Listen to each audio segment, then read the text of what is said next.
गेहूं में बाली निकलते समय या जब बाली निकल चुकी हो, उस समय हमको यूरिया नहीं देनी चाहिए। वहां अगर आप यूरिया छिड़कते हैं, डालते हैं, तो होगा क्या कि ये जो पौधा है, ये लंबाई पकड़ना शुरू कर देगा और ये सकुलेंट हो जाएगा और इसमें हरापन तो बढ़ेगा, लेकिन सकुलेंसी बढ़ जाएगी, लंबाई पकड़ सकता है, तो उससे नुकसान ये होगा कि हमारा गेहूं गिर सकता है।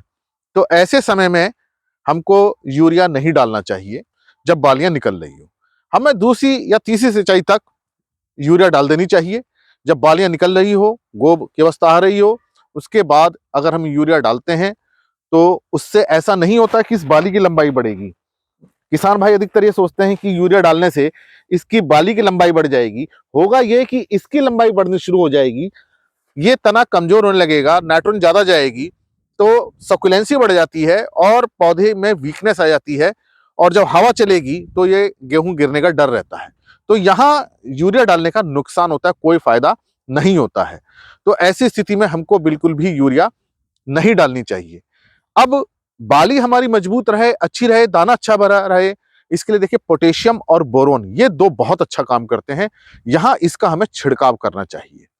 तो पोटेशियम का कोई भी उर्वरक अगर हमें मिलता है, जैसे एमओपी मिल जाए या एसओपी मिल जाए या पोटेशियम नाइट्रेट मिल जाए, तो उसका हमें 2% का छिड़काव करना चाहिए। मतलब 1 लीटर पानी में 20 ग्राम घोल करके इसका छिड़काव करें।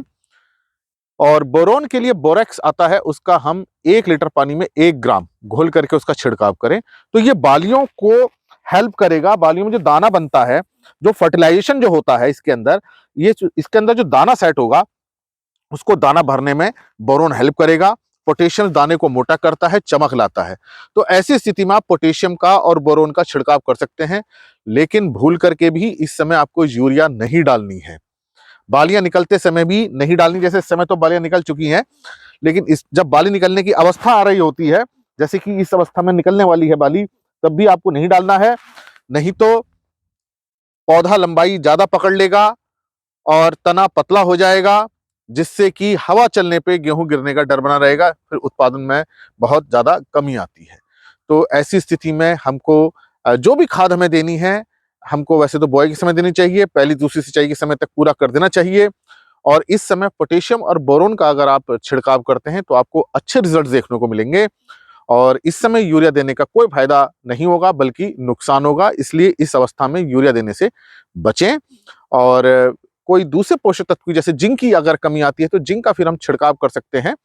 जो 33% वाला जिंक आता है, उसका 3 ग्राम प्रति लीटर के हिसाब से आप छिड़काव कर दें, तो भी उसका हमें फायदा मिल जाता है। लेकिन बाली के समय खास तौर से विशेष रूप से पोटेशियम और बोरोन का ध्यान रखें। अगर आप इन चीजों पर ध्यान रखते हैं तो निश्चित रूप से आप देखेंगे कि पौधा मजबूत खड़ा रहेगा, हवा चलने पे गिरेगा नहीं, पौधे के अंदर मजबूती रहेगी और दाना अच्छा भरेगा। पोटेशियम का बहुत खास तौर से रोल होता है दाने को भरने में, उसमें चमक लाने में, दाने को मोटा करने में। और बोरोन का काम होता है इसके अंदर फर्टिलाइजेशन करने में और दाने को भरने में। इसलिए इन दोनों न्यूट्रिएंट्स पे ध्यान दें और अब यूरिया ना दें। इसी प्रकार के लेक्चर्स को देखने के लिए कृषि किसान प्लेलिस्ट देखिए, और अगर चैनल सब्सक्राइब नहीं किया है तो सब्सक्राइब कीजिए। धन्यवाद।